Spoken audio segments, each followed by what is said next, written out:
Hey everybody, good afternoon. Dan Rawitz here, University of Options, daily, with your daily trade recap and market update. It was a crazy day, but it was a good day. We made money. Let's see here. First of all, just to show you again, whoopsie, we do track every single trade every single day. And here's your recap. This is always updated every day. And it's slow as can be. There we go. So yesterday, 11 wins, 2 losses. We did go through those. 84% win rate. The last 7 days, we just hit 90%. I think we were 91 yesterday, so this set us back a little bit. But 63 wins, 7 losses. And then over the last 30 days, we are creeping up to a 90% win rate, 252 wins, 35 losses. I'm super proud of these stats. And today I went 5-1 for $34 a contract. Lee went 6-1 for $56 a contract. And just to put that in perspective, we'll use Lee as an example. $280 is what would have been made on just 5 contracts. $280 works out to be 65, 70,000 a year. And 5 contracts takes about $800. We're talking about small amounts of money make huge returns. And a lot of people don't believe these numbers because they're so good. But that's why we keep showing you every single day. And if anybody ever, if you're not a member already, if you want to come into the live trading and watch us, you certainly can, because we'd love to prove it to you. And to put the numbers again in perspective, if you trade 40 contracts, today for me would have been $1,360 profit, and Lee would have been $2,240. We have members that trade 60 contracts. So for me, that would have been a $2,000 day, and Lee about a $3,300 day. So the numbers work. They continue to grow, and I'm super proud of what we do. Let's go through the trades real quick so you can get an idea. Let me move my face. There it is. So I started off with a loss today. Kind of bummed me out. Kind of makes me in a bad mood. But so the first trade I went in here was a short trade, and it turned against us almost immediately. I actually could have gotten out of it a little bit sooner. Let me bring this up a little bit. That's good. So in hindsight, the candle before the chop went down. And so that's what I think I was kind of responding to. But I ended up going in on the next candle, which was just a little bit late. And you can see the exit candle came in right after my entry. It's one thing great about our system. The exit, first of all, the entries are almost always at the top, and the exits are almost always at the bottom. It is really, really works great. But I waited a little bit longer. It still was a really small loss. I got out very near where I got in. It was like a $6 contract loss. Then the next trade I took was at 823. Textbook, perfect. We got the bull signal way down here. We've been waiting a little longer for confirmation. It's not always necessary, but it helps. So remember, when there's no dot, we have to clear the tallest wick to the left. And so that happened on this candle. It was also on this candle that the chop index, which is down here, dropped considerably. So I could have gone in on this candle. Instead, I went in on this one. I was in at 823 and I was out at 824, and that was a pretty decent profit. And then right after that, I went in, caught the top here at 827. And again, we still had our bull signal. Everything had been cleared. So what made me go back in? That's easy. When the price levels out for 2 or 3 candles and then breaks through again, you know it's through with its little baby nap, and up it goes. And the chop index again dropped really nicely, and I was in and out on the same candle, which we love. Then the next trade was at 919. Same story. We got the bear signal. There's no dot. So when there's no dot, we have to clear this. Wait, I don't even have my dots up on this chart. Sorry, guys. Let me put my dots up real quick. I actually don't. My dots are always here. There's my dots. Maybe there was a dot. So here's the bear signal. Um, the dot was pretty far, so you'd want to clear this wick here. You can see it happened on this candle, and the chop index dropped nicely. And I got in on the next candle, and I was out 2 or 3 candles later. Just perfect. I'm sure you're seeing it. You're seeing these so many times now. Signal, confirm, chop, in, win. Almost 90% of the time. Then the next signal was at 10:39. Not just the next signal, the next trade I took, 10:39. The bull indicator came way here, so that's where we kind of could have gotten in, but we wait for confirmation, and there was no chop, no dot, so we had to clear this candle here, and you can see it happened on this candle here, and the chop index dropped. I could have gone in here. I actually waited longer than I needed to, but still got in, got out 1 candle later. These are 1 minute trades, guys. And for me, trading 40 contracts, average, let's say $8 a contract. These are like $300 in a minute. And I think there was one more trade. It was my biggest frustration of the day. Lee caught this a lot better than I did. So the signal came here. The dot actually cleared really soon. But what had happened was the market had gotten just completely whipped and beaten at around 11 a.m. These are not really showing as bad as it was. Let me make this bigger. Yeah, there. So first of all, this was a completely random candle. Everything was good. The trade looked good. Luckily, the chop index was going up, so we did not go in. But this thing ran up and ran back down so hard, it did spook me. And because it was a Fed minute day, I stayed spooked. Then the minutes came out, and the same thing happened. Just whipped, whipped, whipped. We didn't fall for any of this, but it made me nervous. So finally, when this signal came here, so we got the bear signal, we crossed the dot. I could have gone in so much sooner. I could have gone in way down here. I waited, which is fine. That's not the bad part.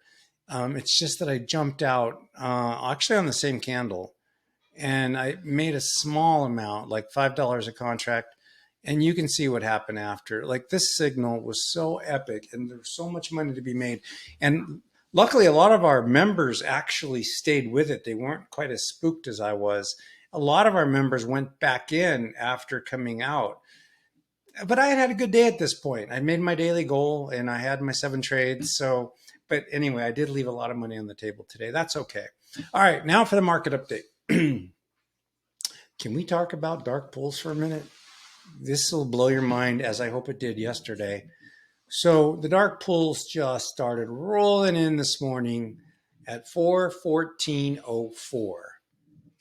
And you can see hundreds and hundreds of millions of dollars, actually billions of dollars, all at, so they start off at 414.04, and then they started coming in at 411.02, and they just kept hitting. So check this out.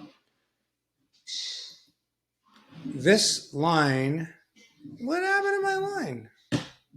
I think I have to redraw it. Or maybe it's here. Let's see. Yeah. No? Sorry, guys. I thought I was more ready for you. Let's draw some lines. It'll just take a second. We'll go here.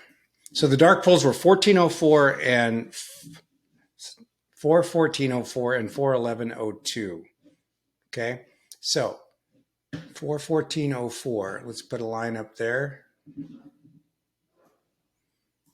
Oh, I did have it. I'm so much better than I thought. So random, right? 414.04. Who cares? Remember, this number was hit repeatedly yesterday. It's the same level. I didn't mean to put that there. And we opened here. And instantaneously, we could not hold that level. And we fell so hard. We're talking about a 4-point drop, in minutes, kind of, wasn't in an hour, that's for sure. And where did we come to?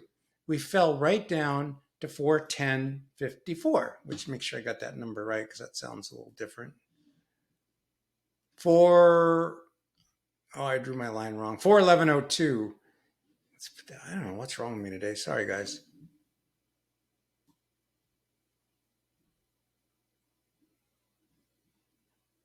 There it is. Okay. So didn't hold the dark pool level, came right down to this other dark pool level, hung out here all day long, up and down, all off this level. Do you see this? This is not an accident. It's amazing. So dark pools matter.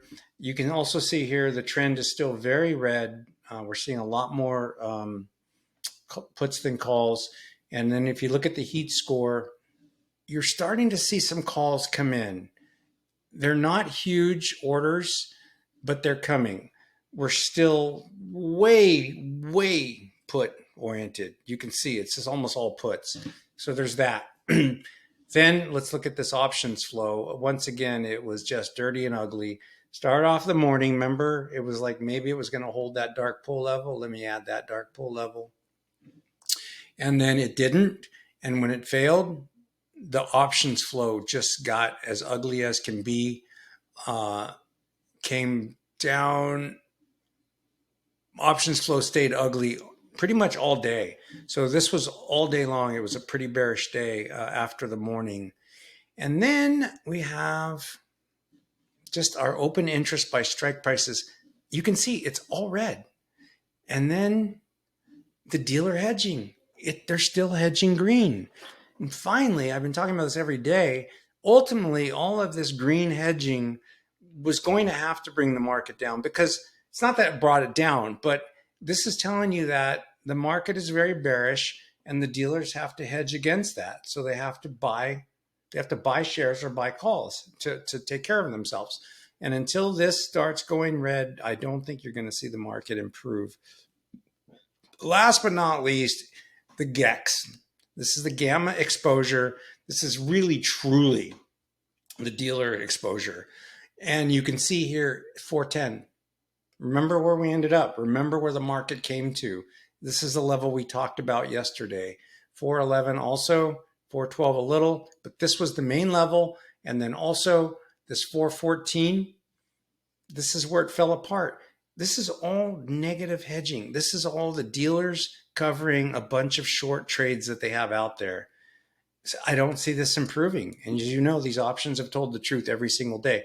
Although I would expect, some kind of a bounce, at least a dead cat bounce. The options say no, but you know that sometimes they can be off.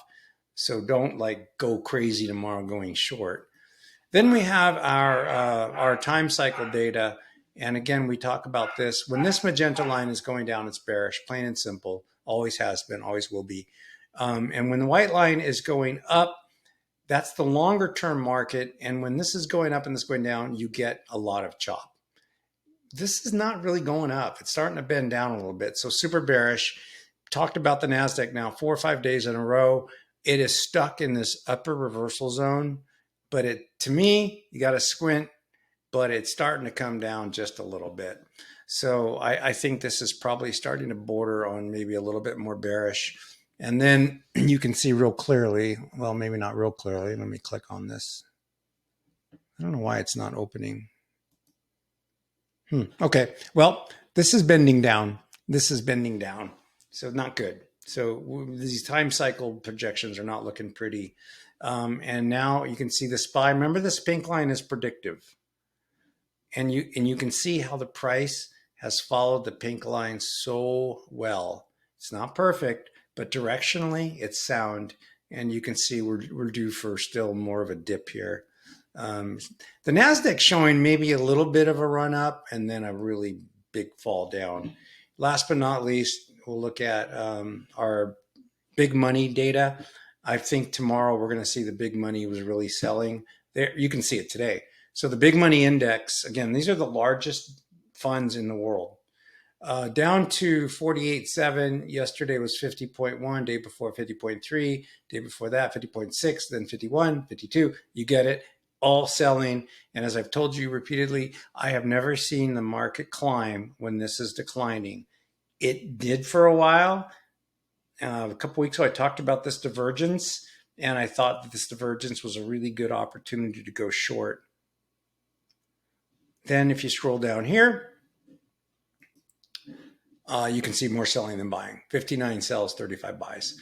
So they're mostly on the sidelines, but they are selling, no doubt. And then the last thing I just want to remind you, and this was kind of critical today, is so today we broke a very long uptrend. Because this is a day chart. So from March 10th till now, the market has been in a solid uptrend. Squirrely, choppy, pain in the butt, but still when it touches this line, it bounced. Today, it didn't bounce. It went right through it. And the important thing also to remember is 4,200 right here was such a key level. And I told you what was going to happen if we didn't get through it. We didn't, and here we are. The other thing I've been talking about is the 4150 level, which has just been deadly for the markets. And that is right here.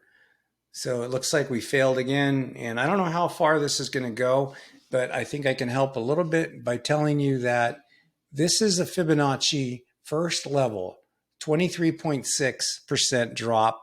If you want to know more about Fibonacci, reach out to me. It's incredibly accurate. You can see that before the market ran up and it ran right down to the first level of Fibonacci before bouncing back up. It seems very clear to me that we're going to head to this Fibonacci level, which will take the S&P down to 4050. I'm looking for that. It may bounce before it happens, but I'm looking for that. We're sitting here on the 50-day moving average. Maybe we'll get a bounce. If we don't get a bounce here and we close below, let's call it 4,100 tomorrow, batten down the hatches, man. But be short because it's going to come down here. So that's it. I think that's good enough for today. If you have any questions, reach out. Sorry, I think these videos are getting longer. And if you want to come watch us trade, if you're not a member, you're always welcome to.